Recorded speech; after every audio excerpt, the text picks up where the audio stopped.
Il est 21h30 à Nouakchott. Bienvenue dans ce journal que nous commençons par les titres. Démarrage à Néma de la campagne nationale de prévention et de protection contre le paludisme avec la distribution de moustiquaires imprégnés et le nettoyage des principales artères de la ville.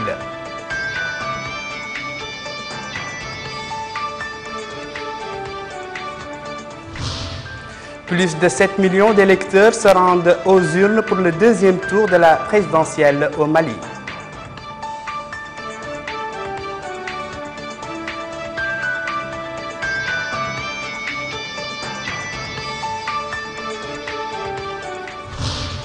La vague de violence en Irak fait plus de 90 morts dans une série d'explosions à la voiture piégée qui ont secoué Bagdad et d'autres villes irakiennes.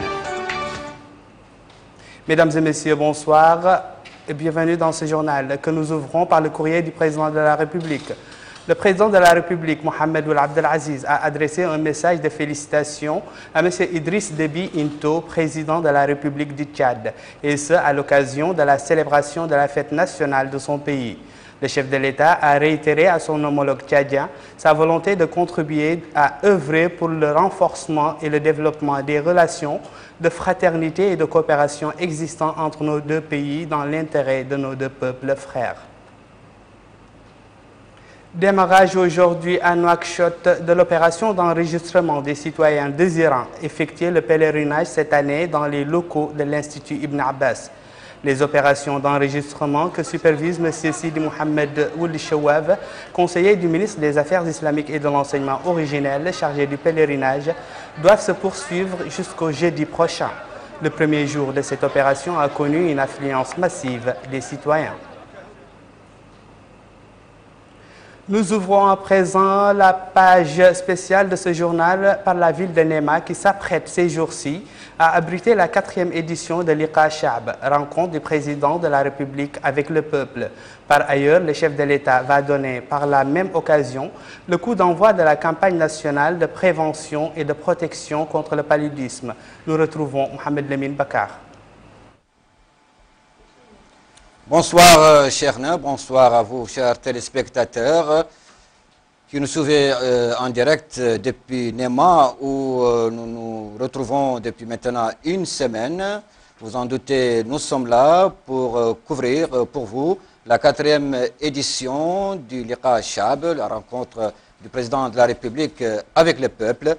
Vous imaginez sans doute l'effervescence et l'ébullition qui règnent actuellement dans la capitale des Hod Sharqi, où a convergé un grand monde des ressortissants de cette wilaya, mais aussi des compatriotes, des concitoyens venus des différentes zones du pays.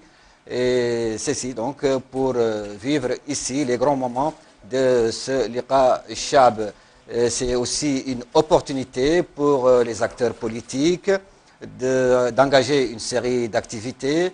Les soirées ici sont caractérisées par des veillées artistiques colorées sous coloration politique, et bien sûr, et c'est l'occasion pour ces partis politiques d'exhorter leurs militants et les populations d'une manière générale de se rendre dans les centres d'inscription sur la liste électorale et aussi dans les centres d'enlèvement pour retirer leur carte nationale d'identité en perspective des prochaines élections législatives et municipales dont le premier tour a été fixé, vous le savez, pour le 12 octobre prochain.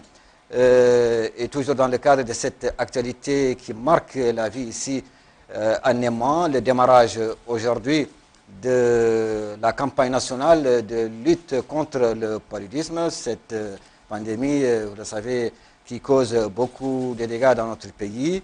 Et c'est l'occasion pour les autorités sanitaires de sensibiliser les populations sur les modes de prévention. Et c'est dans cette occasion que le ministre de la Santé est venu ici à Néma et a procédé au lancement de cette campagne que nous avons couvert pour vous.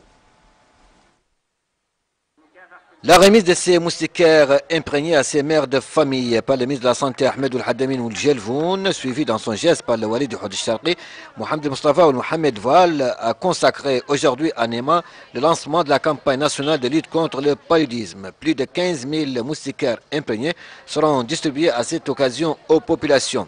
Le choix de la capitale du Hod Sharqi pour abriter cette campagne n'est pas l'effet du hasard. La wilaya est en effet inscrite sur la liste des 9 wilayas endémiques. Selon les statistiques de la direction régionale de l'action sanitaire au niveau du Hod Sharqi, le taux de profil épidémiologique a atteint 31% des cas en 2012, ce qui place cette pathologie en tête des autres maladies. D'où l'intérêt accordé par les pouvoirs publics à cette campagne de lutte contre le paludisme qui vise, entre autres objectifs, a dit le ministre de la Santé, à sensibiliser les populations sur les modes de prévention contre la malaria et les autres maladies liées à la saison des pluies.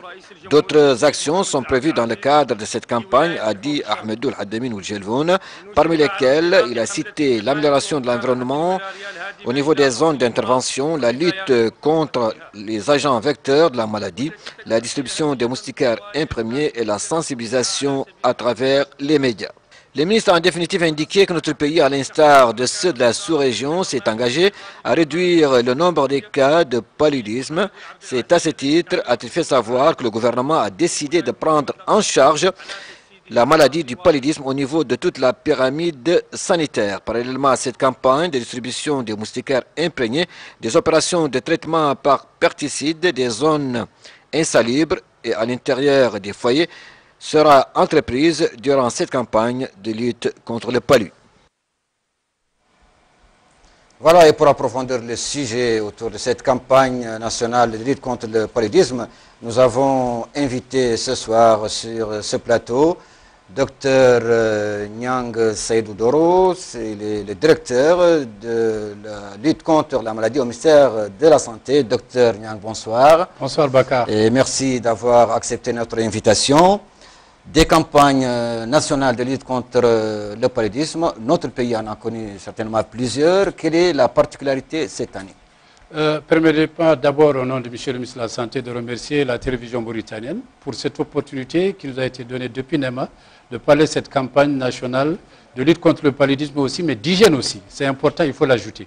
Bon, la particularité effectivement de cette campagne, c'est qu'elle a été lancée officiellement par son Excellence M. le ministre de la Santé, qui coïncide bien sûr avec la rencontre du président de la République avec le peuple, et en présence bien sûr des autorités administratives.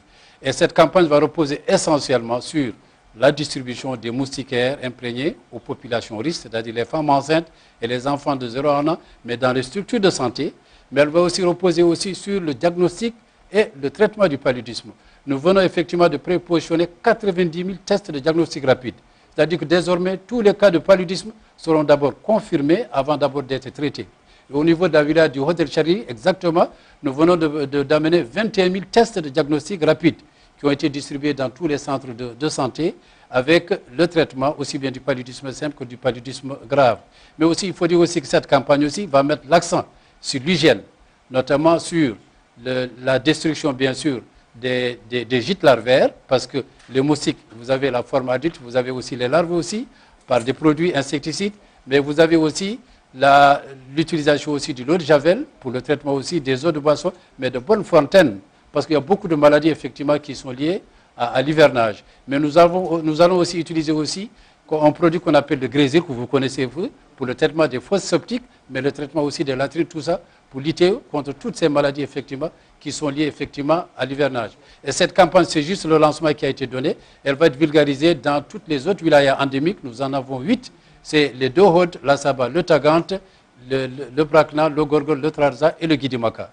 Bien sûr, la campagne d'hygiène et d'hygiène va concerner aussi toutes les grandes agglomérations, bien sûr, de nos villes, pour renforcer effectivement la propreté de nos villes.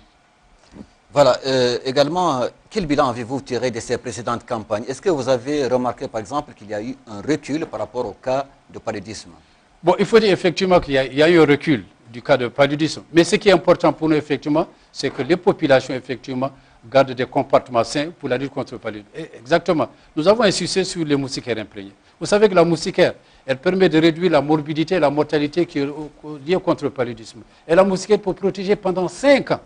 Donc l'essentiel pour nous, c'est pas que les gens viennent et prennent les moustiquaires, mais il faut les utiliser. Il faut dormir sous la moustiquaire. Et ça, c'est important pour nous aussi. Et la particularité aussi, cette campagne, pour la première fois, je vous dis que désormais, tous les cas de paludisme seront d'abord confirmés.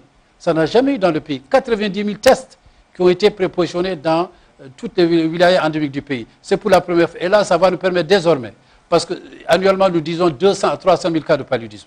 Il y a des cas de fièvre qui ne sont pas des cas de paludisme. Mais ces tests de diagnostic vont nous dire désormais, c'est réellement des cas de paludisme et de rationaliser aussi les moyens thérapeutiques effectivement que nous utilisons aussi pour ces cas de paludisme. Docteur, je ne sais pas si nous sommes toujours en contact avec Nouakchott. Non, on n'est plus en contact. Oui. Mais justement, ces moustiquaires sont imprégnés dans des solutions chimiques. Est-ce que cela n'a pas quelques répercussions sur la personne donc, qui dort sur cette moustiquaire? Non, non, ça a été démontré effectivement, l'efficacité de ces moustiquaires. Chez juste un produit, bon, ces moustiquaires généralement on les utilise parce que le produit est déjà séché. Bon, il y a quelques petits problèmes d'allergie pour certaines personnes, hein, mais ça n'empêche, ça ne réduit à rien l'efficacité effectivement de cette moustiquaire. Depuis pratiquement plus de 20 ans que nous utilisons ces moustiquaires, il y a très peu d'accidents effectivement d'allergie que nous avons rencontrés. Donc nous appelons vraiment effectivement les populations à venir dans les structures de santé bien sûr pour bénéficier de ces moustiquaires, mais surtout pour aussi les utiliser aussi. Mais il y a un message aussi que je vais lancer aussi, c'est que généralement nous avons constaté que les populations qui viennent, ils vendent les moustiquaires. C'est comme un médicament, c'est un intrant. La moustiquaire, elle est faite effectivement pour protéger. Donc il ne faut pas vendre sa moustiquaire. Ça permet de protéger effectivement la femme enceinte, ça permet de protéger aussi l'enfant aussi. Donc c'est très important pour nous effectivement l'utilisation effectivement de cette moustiquaire. Mais aussi que les gens aussi viennent très tôt aussi pendant cette période. Parce que cette campagne, elle va durer jusqu'au mois de décembre. Pendant toute la durée, que les gens viennent consulter quand même à temps. Dès qu'il y a les premiers signes, généralement, les gens connaissent ce qu'on appelle le paludisme. Ça commence par la fièvre et les céphalées. Donc, les gens commencent à venir très tôt pour consulter les structures de santé, pour bénéficier du test, du diagnostic rapide, mais pour bénéficier aussi du traitement pour éviter les complications du paludisme. Docteur, justement, dans le cadre de la lutte contre le paludisme et son éradication, l'État s'était engagé à prendre en charge donc, la maladie du paludisme donc, oui. Au niveau des périmètres oui. sanitaires. Est-ce que cette politique existe toujours? Je vous pose la question parce que, par exemple, oui. j'ai remarqué qu'au niveau de certaines structures sanitaires de Nouakchott, les patients payent ces consultations depuis l'examen jusqu'à l'achat des médicaments. Le traitement du paludisme, il est gratuit. Il est gratuit. Les médicaments, le test de diagnostic rapide, c'est gratuit. Même le traitement des formes graves, tout est gratuit. Et effectivement, notre pays, nous vivons ce qu'on appelle un paludisme effectivement instable. Nous sommes parmi les pays effectivement reconnus pour s'inscrire dans l'éradication, dans l'élimination du paludisme. Parce que nous avons des facteurs favorisants, effectivement. Et c'est pourquoi, d'ailleurs, les pouvoirs publics, d'ailleurs, ont rendu la gratuité, effectivement, de ces médicaments. Et c'est important pour nous. Il faut qu'on le rappelle aussi aux populations. Tous ces médicaments, effectivement, sont donnés gratuitement. Ils sont disponibles en ce moment. Ils sont disponibles, effectivement. Au moment où je vous parle, au niveau de toute cette wilaya, les médicaments, les antipaludéens sont disponibles partout. Les tests, 21 000 tests. C'est beaucoup. C'est disponible et c'est gratuit. Donc les populations n'ont qu'à venir effectivement pour bénéficier, comment de ces prestations. Mais aussi, il y a aussi un autre axe aussi qui est très important, c'est l'axe information, communication, sensibilisation. Grâce à vous, grâce aux radios rurales aussi. Il faut que les populations viennent effectivement à temps pour consulter aussi. Et je crois que c'est important pour utiliser effectivement ces moustiquaires. Le pouvoir public effectivement ont mis beaucoup de moyens. Mais il faut que les populations viennent, il faut que les populations comprennent. C'est tous ces médicaments, moustiquaires, tests de diagnostic rapide, médicaments, tout est gratuit dans toutes les structures de santé. Et le message aussi est très clair. Je vous remercie, merci docteur, pour avoir donc accepté notre invitation. C'est moi qui vous remercie. Ce journal et notre actualité qui a dominé aujourd'hui à Néma, c'est l'ouverture ou le lancement de la maison des services. C'est un genre de société qui a été érigé dans le cadre d'un programme initié par l'ANAPEJ. L'ANAPEJ, vous le savez, c'est l'Agence nationale de promotion de l'emploi des jeunes. Alors, cette maison des services, elle est la dernière donc du programme, la deuxième étape de ce programme qui a été lancé en 2010 et elle bénéficie à des universitaires, des diplômés, mais aussi à des sortants des centres de formation et de perfectionnement. Nous suivons ce reportage. Le lancement des activités de la maison des services à Néma par le Wali de Hod Sharqi en présence du directeur général de l'Agence nationale pour la promotion de l'emploi des jeunes, ANAPEJ, entre dans le cadre de la deuxième et dernière phase pilote du programme des maisons de services lancé en 2010. Les maisons des services sont une sorte de société moyenne détenue par des diplômés et des sortants des centres de formation et de perfectionnement professionnel. Celle de NEMA de type BTP dispose d'une boutique de quincaillerie, d'un dépôt de briques et d'une menuiserie métallique. Son administration est dirigée par des diplômés auxquels l'ANAPEJ a octroyé 16 600 000 ouguiyas. Beytullah Ould Ahmed Lissoui, directeur général de l'ANAPEJ, a souligné à cette occasion l'intérêt que l'État porte à l'insertion des diplômés, précisant que c'est le président de la République qui a donné des instructions à l'ANAPEJ pour réaliser ce programme qui a bénéficié du financement nécessaire. Le gérant de cette maison de services de NEMA, au nom de ses collègues, remercie les pouvoirs publics qui les ont aidés, a-t-il dit, à travers l'ANAPEJ, à disposer d'une activité génératrice de revenus. Des maisons de services similaires ont été ouvertes dans le cadre de cette deuxième phase à Tijikja, Silibabi et Aleg. 10 autres avaient inauguré ce programme. Nouakchott en referme 4, Kifa 2 et 4 répartis dans les villes de Rosso, Attar, Nouadhibou et Ayoun.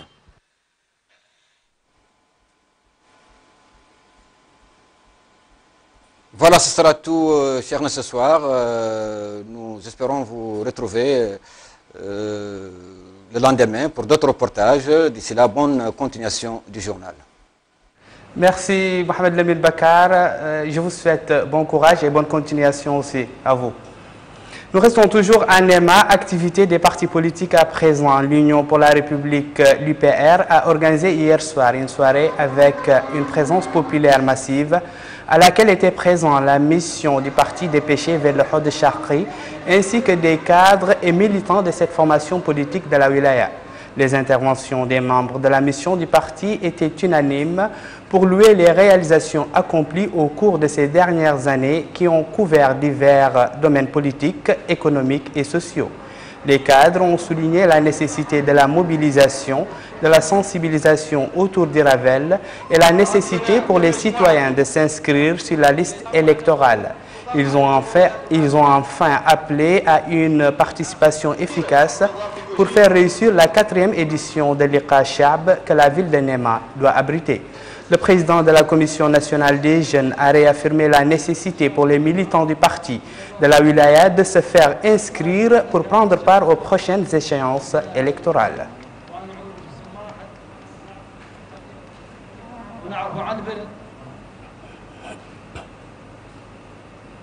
Toujours à NEMA, le parti Harak des jeunes pour la patrie a organisé une marche au cours de laquelle il a déclaré son soutien au programme électoral du président de la République.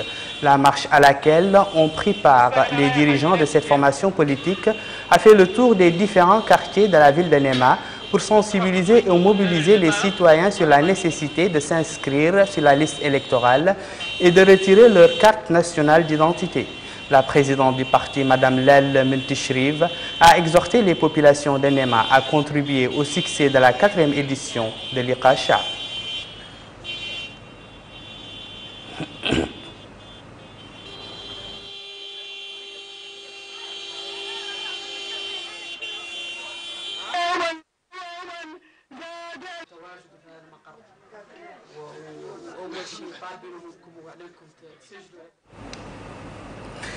Activité des partis politiques toujours, mais cette fois-ci, c'est dans la capitale économique. Un groupe d'acteurs politiques qui se sont organisés dans le cadre d'une initiative appelée Initiative de la paix, de l'unité et du progrès a annoncé hier à Nouadhibou son adhésion au parti UPR et son soutien au programme du président de la République. Les intervenants au cours de cette manifestation ont passé en revue les réalisations accomplies ces derniers temps dans les différents domaines du développement. Plusieurs acteurs politiques et militants de la wilaya ont assisté à cette manifestation. Le porte-parole de l'initiative, Sidi Ali Woulsoumbara, a souligné l'appui de ce groupe politique aux grandes réformes réalisées sous l'égide du président de la République, Mohamed Ould Abdelaziz.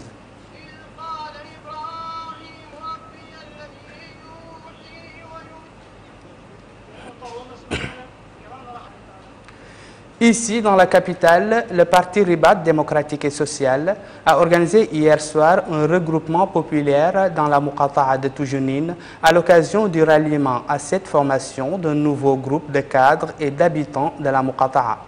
La manifestation s'est déroulée en présence des militants et sympathisants du parti au niveau de Toujounine et a été marquée par l'intervention de plusieurs dirigeants qui ont souligné les positions du parti par rapport aux différentes questions posées sur la scène nationale. Ils ont également réaffirmé que le parti est prêt à prendre part aux prochaines échéances électorales. Le chef de ce parti, Mohamed Ouldouman, a invité les militants de cette formation à s'inscrire sur les listes électorales. Le parti Hawa pour le développement a organisé quant à lui une manifestation populaire à laquelle étaient présents plusieurs dirigeants et militants du parti. À cette occasion, les intervenants ont souligné la vision du parti par rapport à la scène politique nationale et son appui au programme de réforme du président de la République dans le domaine de la lutte contre la gabegie et pour l'ancrage du concept de l'État moderne. Actualité internationale à présent, près de 6,9 millions de Maliens étaient élisent aujourd'hui leur nouveau président au second tour d'une élection présidentielle opposant Ibrahim Boubacar Keïta et Soumaïla Cissé. La plupart des bureaux de vote à Bamako ont ouvert comme prévu à 8 h et devaient fermer à 18 h comme dans l'ensemble du pays. Nous retrouvons Moussa Ndiaye.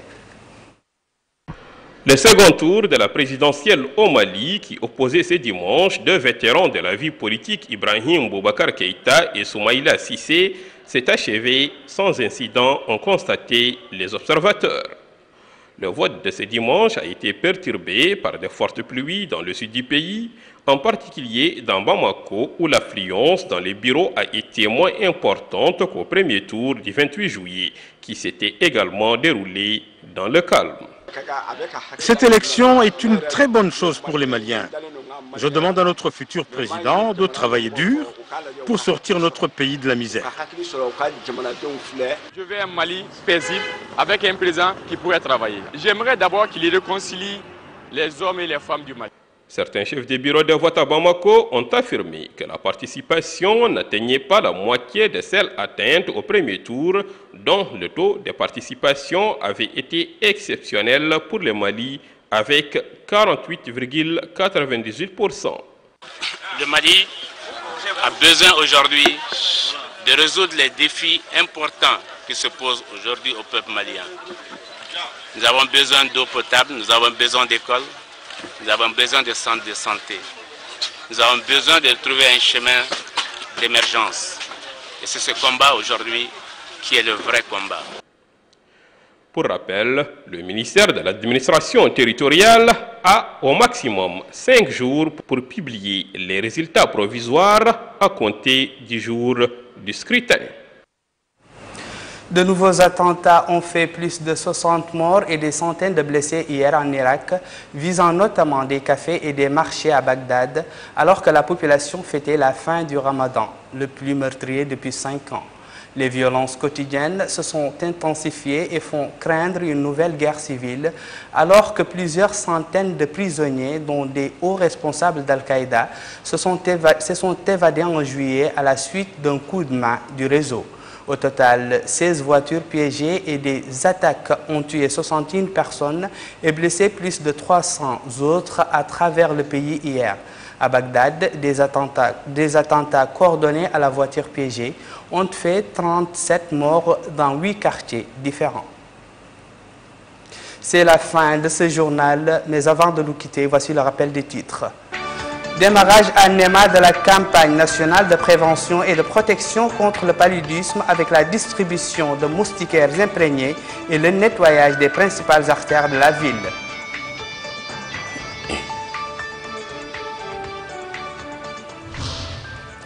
Plus de 7 millions d'électeurs se rendent aux urnes pour le deuxième tour de la présidentielle au Mali.